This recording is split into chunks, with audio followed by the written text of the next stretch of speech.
नमस्कार किसान भाइयों, एक बार फिर से स्वागत है आपका हमारे इस रिव्यू वीडियो में। दोस्तों, आज हम जिस वैरायटी का रिव्यू करने वाले हैं वो है एग्रोस्टार की 3225 वैरायटी। आप जिस फील्ड को देख रहे हैं, आज इसे 52 दिन हो चुके हैं और इसकी दूसरी सिंचाई भी हो चुकी है। अब ऐसे में 52 दिन पे आप देख सकते हैं कि इसने कैसी ग्रोथ ली हुई है, कितनी ट्रिलिंग की है, और ये सारी चीज़ें हम इसमें कवर करने वाले हैं। और मैं आपको पहले ही बता दूं कि इसमें केवल 2 यूरिया हमारे किसान भाई ने लगाए हैं और ये एक तरीके की जल्दबाजी है। कभी भी आप 52 दिन पे 2 यूरिया ना लगाएं।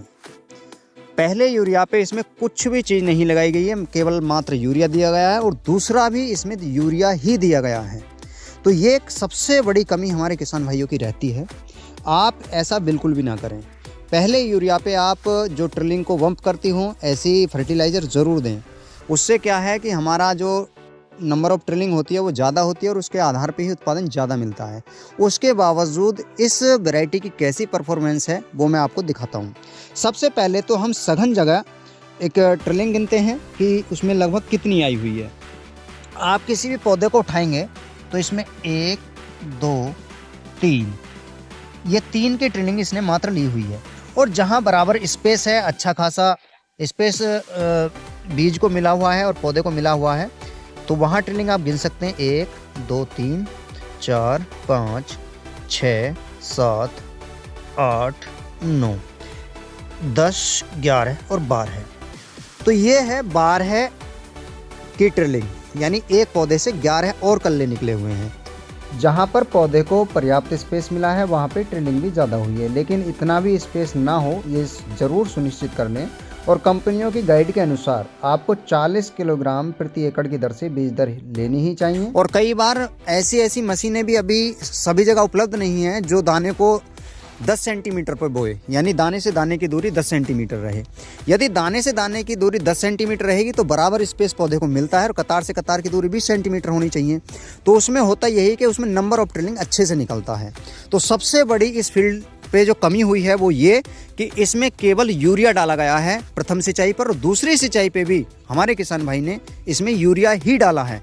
तो एक सबसे बड़ी कमी है, क्योंकि पहले यूरिया पे आपके पास यदि बजट है तो जिंक सल्फेट प्लस यूरिया और उसी के साथ या तो ह्यूमिक या माइक्रोराइजा, आप इन तीनों का कॉम्बिनेशन बना करके डालते हैं, यानी 45 kilogram urea, 5 kilogram zinc sulphate और 4 किलोग्राम प्रति एकड़ की दर से माइक्रोराइजा। यदि माइक्रोराइजा नहीं लेते हैं तो चलेगा, यदि आपका बजट हो तो या तो माइक्रोराइजा लीजिए या ह्यूमिक एसिड 1 किलोग्राम प्रति एकड़ के हिसाब से। तो ये यदि आप डाल देते हैं तो जो ट्रिलिंग अभी 7 और 12 की देख रहे थे वही आपको 15 से 20 की मिलती और इसका सीधा सीधा असर उत्पादन पे जाता। तो हम ये भी नहीं कह सकते कि वैरायटी का परफॉर्मेंस बेकार है। वैरायटी बहुत अच्छी चल रही है, जहाँ पे पौधे को स्पेस मिला है, बराबर ट्रिलिंग की है। और साथ ही जब हमारे किसान भाई क्रॉप मैनेजमेंट नहीं जानते हैं, यानी क्या खाद हमको देना चाहिए वो नहीं जानते हैं। अब मान लीजिए इसे 52 दिन हो गए, अभी इसमें कोई भी ट्रिलिंग के लिए कोई भी फर्टिलाइजर दिया जाएगा तो वो अच्छे से वर्क ही नहीं करेगा। मुश्किल से 1% इसमें ट्रिलिंग हो सकती है, अलग से नहीं हो पाएगी। यदि पहली ही सिंचाई पर लगभग 25 दिन के अंदर ये चीज़ डाल दी जाती जो मैंने बताई हैं, तो इसमें नंबर्स ऑफ ट्रिलिंग बहुत ज़्यादा मिलती। बाकी एक और कमी इसमें है कि जब भी आप अपनी गेहूं की बुआई करें तो पतली पतली क्यारियां आप ज़रूर बनाएं, क्योंकि ये जो काली चिकनी मिट्टी है इसमें पानी भराव की शिकायत बहुत ज़्यादा बनी रहती है। 2-2, 3-3 दिन में पानी सूखता है और उससे हमारा जो रूट डेवलपमेंट है वो प्रभावित होता है, रुक जाता है और उसका सीधा सीधा असर आता है कि पौधे नीचे से पीले पड़ने शुरू हो जाते हैं और कई बार इस तरीके से जो ट्रिलिंग आई हुई होती है वो भी उमस जाती है या नष्ट हो जाती है। तो इसमें जो पानी का दबाव है वो सीधे सीधे देखने को मिल रहा है। यदि इसमें जिंक सल्फेट डली हुई होती, जो सल्फर तत्व है वो इसे रिमूव करता, यानी जो हमारी जड़ है उसे गलने से बचाता और इसलिए ये एक तरीके से प्रोटेक्ट हो जाता, तो इससे उत्पादन भी बहुत अच्छा आ सकता था। अभी मैं आपको दिखाऊं एक और पौधे में, अभी मैंने थोड़ी देर पहले गिना था कि एक ही पौधे से 16 की ट्रिलिंग थी। तो ये केवल इसलिए जहाँ पे स्पेस है वहाँ पे ट्रिलिंग आपको अच्छी खासी मिल जाएगी देखने को। 1, 2,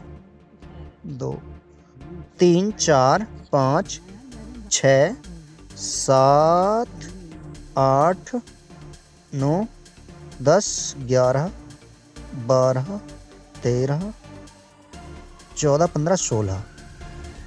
तो आप देख सकते हैं जहाँ पे स्पेस है वहाँ पे ट्रिलिंग अच्छी है। अगर इसमें जिंक सल्फेट, माइक्रोराइजा या ह्यूमिक में से एक 45 किलोग्राम यूरिया प्रथम सिंचाई पे दे दिया जाता तो मान करके चलिए ये वैरायटी बहुत ही लाजवाब ट्रिलिंग करती हुई नजर आती। वैसे ग्रोथ को देखें तो ऑल ओवर ग्रोथ बढ़िया है, कहीं कहीं पे बीज जैसे कम या ज़्यादा छुटा है तो उस कारण से भी थोड़ा सा दिखने में आ रहा है। तो आप ये कमियां बिल्कुल भी ना करें, जब भी प्रथम यूरिया डालें उसके साथ ये जो चीज़ें बताइए वो अवश्य डालिएगा, तो उससे आपकी ग्रोथ, ग्रीनिंग और साथ ही आपकी जो नंबर ऑफ ट्रिलिंग है वो ज़्यादा होती है और जिसका सीधा असर आता है हमारे ज़्यादा उत्पादन पर। तो बाकी आपको इसमें कोई कमी लगी हो या कोई अच्छा चीज़ लगी हो तो आप कमेंट में बता सकते हैं, या आप किस वैरायटी का रिव्यू चाहते हैं वो भी आप कमेंट में मेंशन कर सकते हैं। और हमसे जुड़ने के लिए आप हमारे यूट्यूब चैनल को सब्सक्राइब कर सकते हैं। तो आज के वीडियो में केवल इतना ही। नमस्कार साथियों।